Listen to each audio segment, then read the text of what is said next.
Picoty Solaire, expert en solutions photovoltaïques pour un avenir durable. Et Akena, la reine des vérandas et des pergolas, vous présente Sud Radio, la planète demain, Christophe Debien.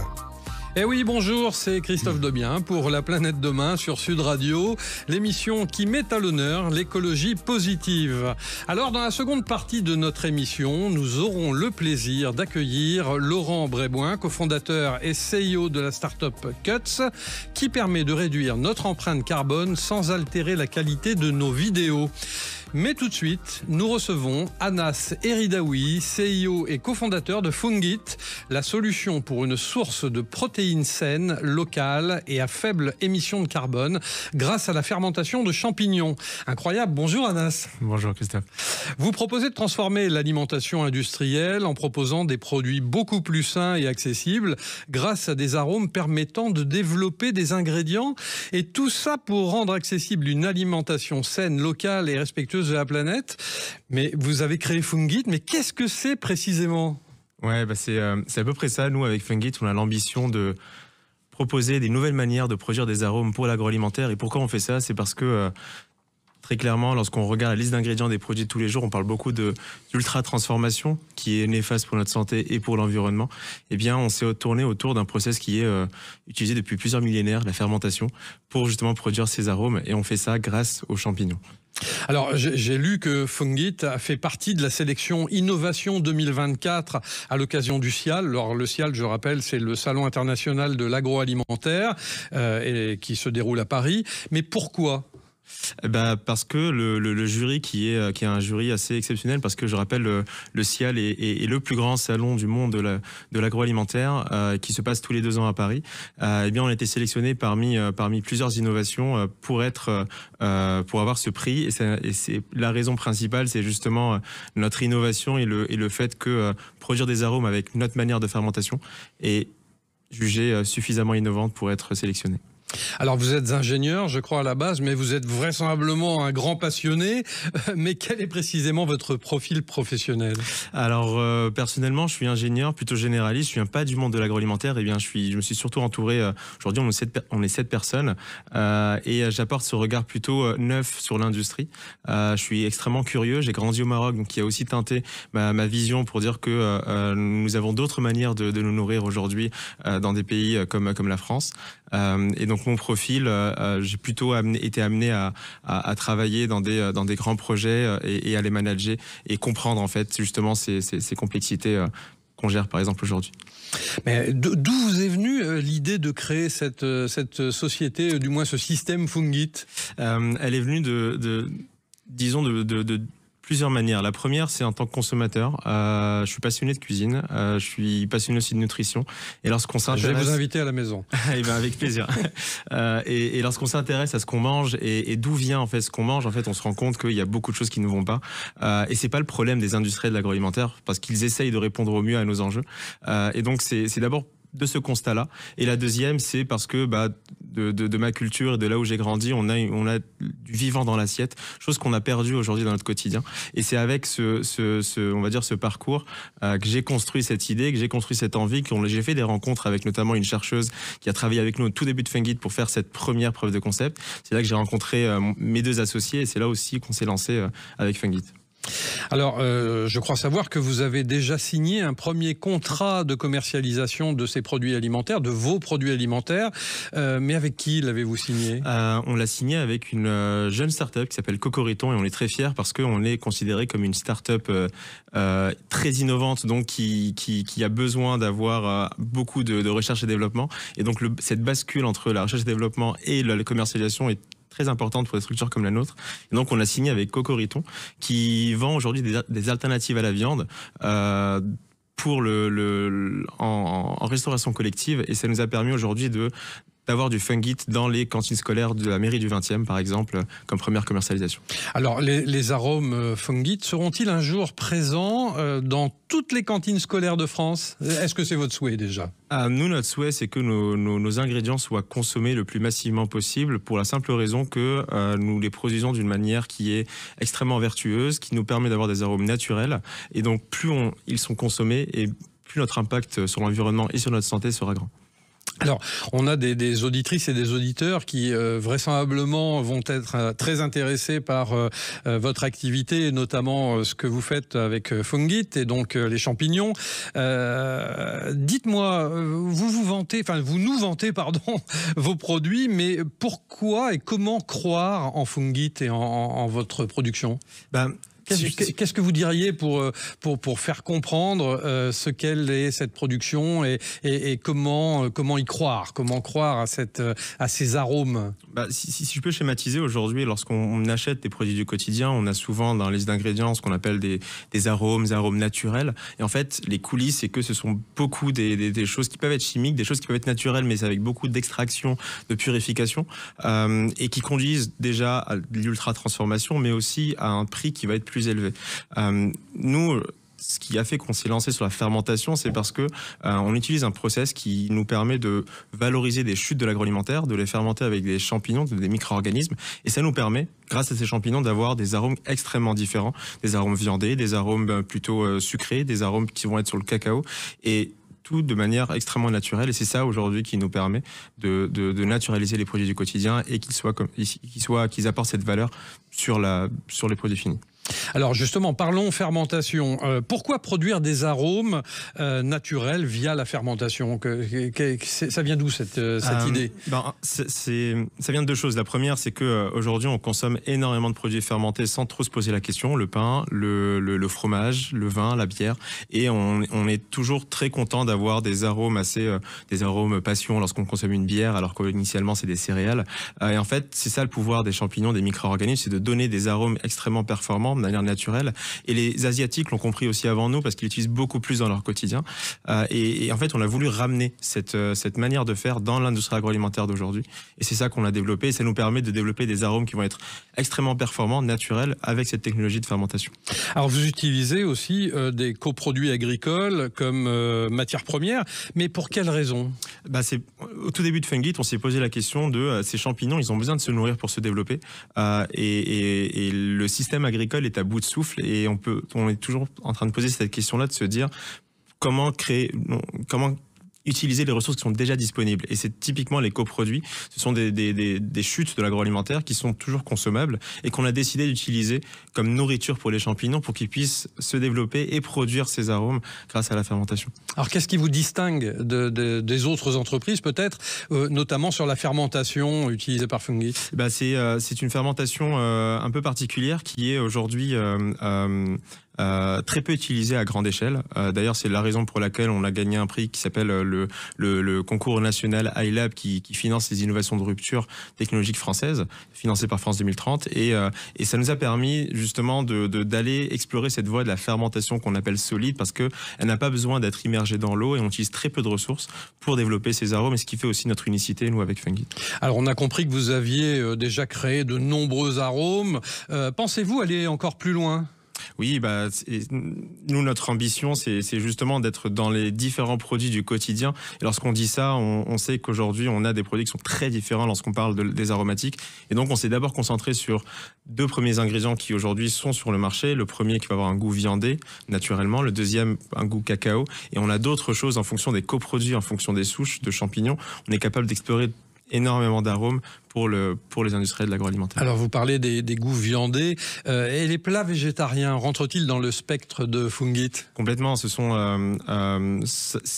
notre première cible pour la simple raison que ces produits-là sont encore aujourd'hui trop transformés, ne sont pas forcément au niveau des attentes du consommateur. On a oublié le plaisir en fait dans ces produits-là, et on amène justement ce plaisir grâce à la fermentation, grâce à la complexité des arômes qu'on arrive à obtenir. Et comment voulez-vous répondre à la demande sans exploser les prix?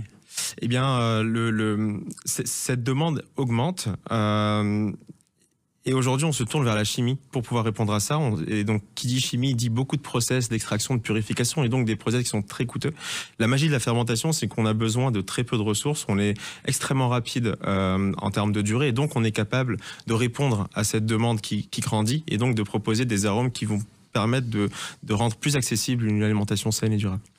Merci beaucoup Anna Seridaoui, CIO et cofondateur de Fungit, qui fournit des ingrédients issus de la fermentation solide de coproduits agricoles et de champignons filamenteux pour enrichir notre nourriture en protéines végétales naturelles. Nous nous retrouvons dans quelques instants avec Thibaut, notre French Trotter, pour un reportage en immersion. À tout de suite sur Sud Radio. Picotis Solaire, expert en solutions photovoltaïques pour un avenir durable. Et Akena, la reine des vérandas et des pergolas, vous présente Sud Radio, la planète demain, Christophe Debiens.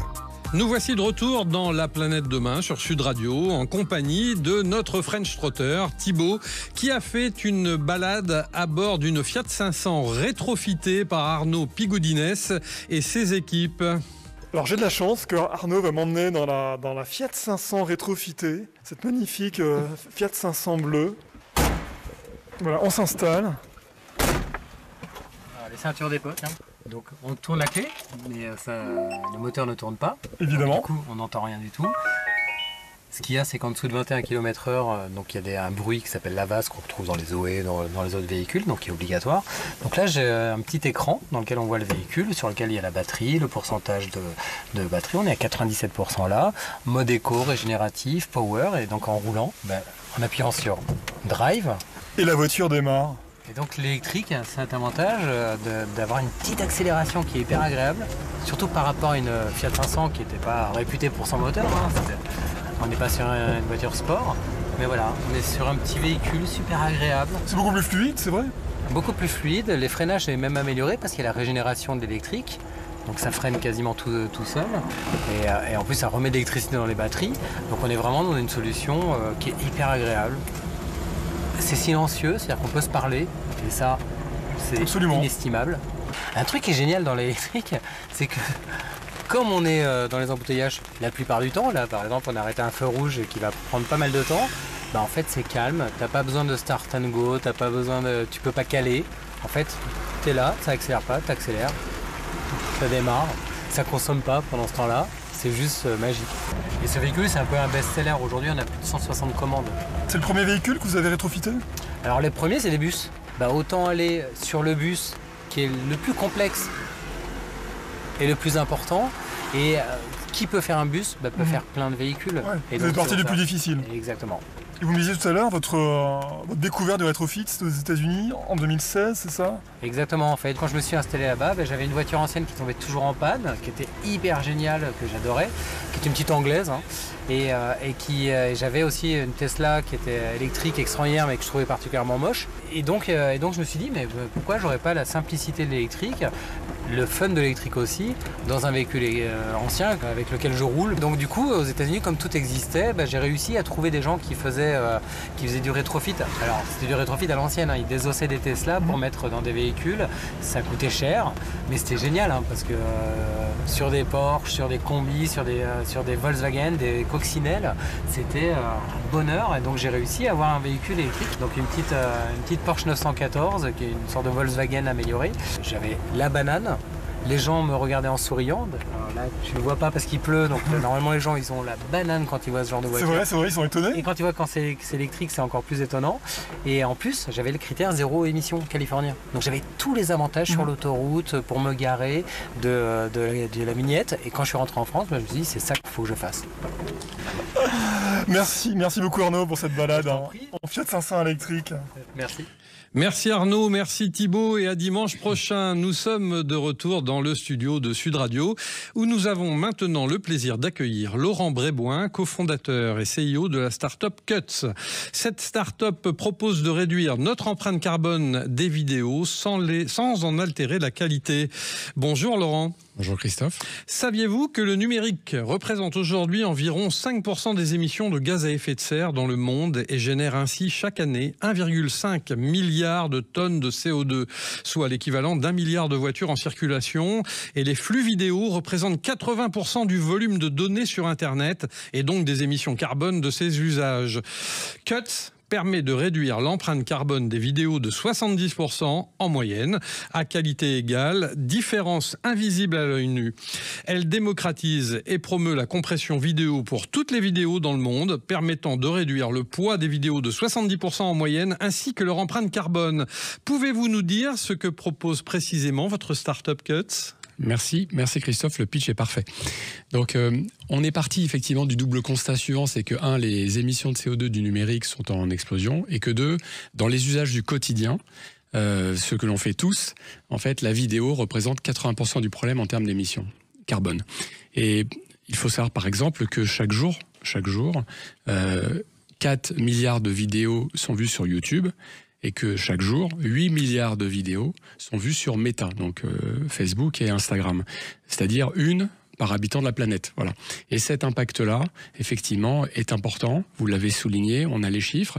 Donc notre ambition, effectivement, c'est que, et c'est notre mission, c'est que à horizon 2-3 ans, plus une seule vidéo ne soit diffusée sans avoir été réduite d'un facteur 4 à 5, car aujourd'hui, si on annonce 70% en moyenne, on est capable d'aller à 80, 90, 99% dans certains cas, sans effectivement perception subjective ou objective visible par l'œil humain. Alors selon vous, par rapport à ce que vous dites, la vidéo est-elle vraiment l'enjeu numéro 1 de la décarbonation du numérique? Dans les usages, oui. C'est 80% du problème.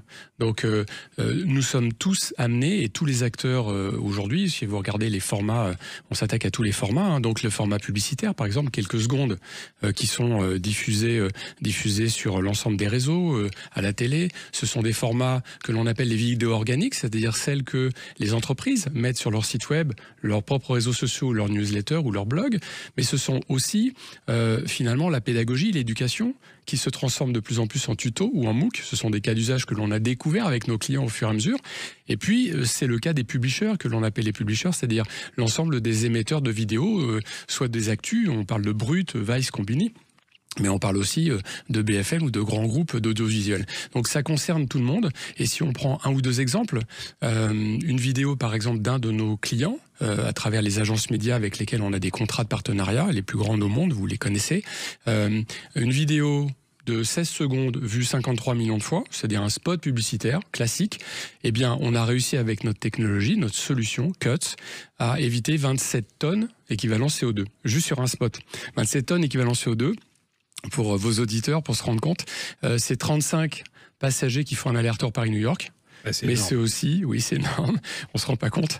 Et c'est aussi, par exemple, pour l'automobile, c'est l'équivalent de 18 années de pollution annuelle d'une voiture à moteur thermique. Voilà. Ça voudrait dire que lorsqu'on regarde une vidéo, on alimente une infrastructure énergivore, tout simplement. Absolument. Alors, la beauté de notre histoire, c'est quand on compresse de 70% le poids d'une vidéo à qualité égale, vous l'avez dit, sans différence à l'œil nu. C'est quoi? Ça réduit effectivement de 70% l'empreinte carbone. Mais ça réduit aussi de 70% les besoins en énergie pour fabriquer les serveurs de stockage et les infrastructures de réseau. C'est-à-dire une économie finalement de reconstruction ou d'extraction nouvelle. C'est aussi des coûts. Hein, c'est de l'argent, c'est simplement payer l'électricité pour alimenter ces serveurs-là. Et la beauté in fine, c'est qu'une vidéo qui est 70% plus légère, eh bien elle télécharge 70% plus vite. Donc finalement, vu de l'annonceur, on a une meilleure performance, moins de taux de rebond, plus d'engagement. Et l'utilisateur, l'internaute, voit une vidéo qui est finalement plus adaptée et plus jolie. Alors actuellement, on connaît l'explosion de l'intelligence artificielle générative. Oui. Est-ce qu'on peut craindre une aggravation de la pollution numérique à cause de ça? C'est un sujet extrêmement important. Alors l'IA générative, elle a une petite patte qui est en train d'arriver. Vous avez entendu sûrement parler de Sora ou de Runway ou de gens comme ça, qui sont les IA génératives vidéo. Alors, on ne va pas aller contre, c'est comme l'eau. L'eau, on ne l'arrête pas, on peut tenter de la canaliser. On ne pourra pas arrêter, effectivement, le fait que tout le monde, demain, va pouvoir générer de la vidéo. Nous, ce que l'on a fait, c'est que l'on a travaillé avec certains acteurs pour brancher notre technologie directement, permettant à la sortie de la génération de la vidéo de l'encoder, c'est-à-dire de la réduire avec nos technologies à base d'IA aussi, et de réduire l'impact. Quand il y aura des dizaines de millions de vidéos qui sont générées chaque jour, au moins, on aura des gains sur la réduction de l'empreinte carbone de 70, 80 ou 90%. On a fait des tests, elles sont plutôt lourdes, malheureusement, celles de ces vidéos-là. Et donc, notre impact est énorme dans ce cas-là. Alors, quelle solution proposez-vous chez Cuts pour permettre de limiter les émissions issues des flux vidéo? Alors, on s'adresse à tous. Déjà, nous ne sommes pas une solution à dire d'experts. C'est-à-dire qu'il n'y a pas besoin de savoir ce que c'est qu'un bitrate pour encoder une vidéo. On propose par un simple glisser-déplacer ou une API à tous les acteurs, c'est-à-dire les directeurs de RSE, les directeurs de RH, et bien simplement de prendre les vidéos, une vidéo ou simplement un ensemble de vidéos. Ça peut être un ensemble de dossiers sous dossiers, donc des centaines de vidéos d'un coup, et on va faire un glisser-déplacer dans une interface et on va récupérer les vidéos encodées. Donc ça s'adresse aux grands corporates, c'est-à-dire aux grandes entreprises qui ont leurs vidéos. Ça s'adresse aux agences médias, aux agences créa. Ça s'adresse aux publishers. Et ça s'adresse demain aux plateformes et aux plateformes de séries comme on les connaît tous. Alors lorsqu'on vous écoute, moi j'ai envie de vous poser une question. Est-ce que vous avez imaginé devenir une société à mission ? Alors, on est sur le parcours de la société à mission. Déjà, c'est notre mission d'encoder. Le parcours de la société à mission, vous le savez, c'est un parcours lent et fastidieux. On est en train de se faire certifier B Corp aussi. Donc, c'est évidemment notre trajectoire. Notre mission, elle est simple. Je suis souvent Jim Skea, qui est le coprésident du groupe 3 du GIEC, qui a déclaré lors d'une dernière présentation d'un rapport, il a déclaré que nous savons quoi faire, maintenant nous savons comment le faire, il n'y a plus qu'à décider de le faire. Eh bien, l'utilisation de ce genre de technologie, effectivement, s'inscrit parfaitement dans cette définition. Alors aujourd'hui, est-ce que vous savez combien d'émissions de CO2 ont été évitées par l'ensemble des clients de Cuts en 2024 par exemple ? Oui, en 2024, on est en train de faire un certain nombre de rapports. On en est à plus de 20 000 tonnes équivalent carbone avec nos premiers clients qui sont français, certains internationaux. Donc on travaille avec Publicis, on travaille avec Havas, on travaille avec Dentsu, ça c'est les agences. On travaille avec des grandes marques de luxe. On travaille avec TripAdvisor sur donc la fourchette sur 5 pays, et on travaille avec une grande marque de luxe aux États-Unis. C'est déjà effectivement plus de 20 000 tonnes d'équivalent carbone. C'est énorme, mais ce n'est qu'un début. Merci Laurent Bréboin, Merci. CEO, cofondateur de la start-up Cuts. Nous nous retrouvons dimanche prochain sur Sud Radio dans La Planète Demain, toujours à la même heure et avec de nouveaux invités. À bientôt, merci. Akena, expert en carport et pergola solaire pour des économies et un avenir durable. Et Picoty Solaire pour que l'avenir s'éclaire avec des choix durables. Vous ont présenté Sud Radio, La Planète Demain, Christophe Debiens.